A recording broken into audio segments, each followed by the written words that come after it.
Hi, it's Al at Barnfindmotorcycle today. I've seen quite a few posts with people struggling to get exhaust header bolts out from the manifold, and I've had quite a few problems in the past myself where I've had badly rusted out bolts like this, or been really sort of well stuck in there. Well, the first thing is make sure you're using penetrating fluid to get in there rather than WD.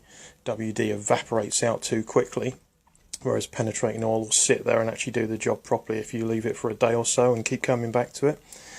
The other issue was that the actual head of the bolt itself was badly corroded inside. So if you try to put an Allen key in there, all you do is chew away more of the metal inside. There's a few things you can do, is to hammer in obviously a bigger one if you can to try and get more purchase, or you can do various things in terms of other tools and mole grips and all sorts of stuff which are quite difficult if you're working in a confined space, and I find them to work not very well actually, especially working on the Suzukis, which have not got a lot of room behind the front frame rails. So what I tend to do now, rather than messing around with all those other things, is to use the correct size socket over the top.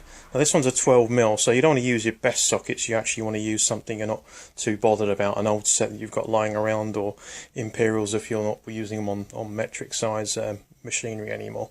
So this one fits quite well, and what I tend to do is just to put it on there, give it a tap with a drift so it gets a really good purchase, and then start winding in and winding out, and eventually it will move. I've used this time and time again on my Suzuki manifolds, and I have to take them off for various reasons, because the inside had been corroded out so badly because they're zinc rather than stainless steel. So that's the way to go, rather than trying to grab hold of it with mole grips and God knows what else, because you'll end up chewing it to pieces. But yeah, definitely give that a go, it works for me.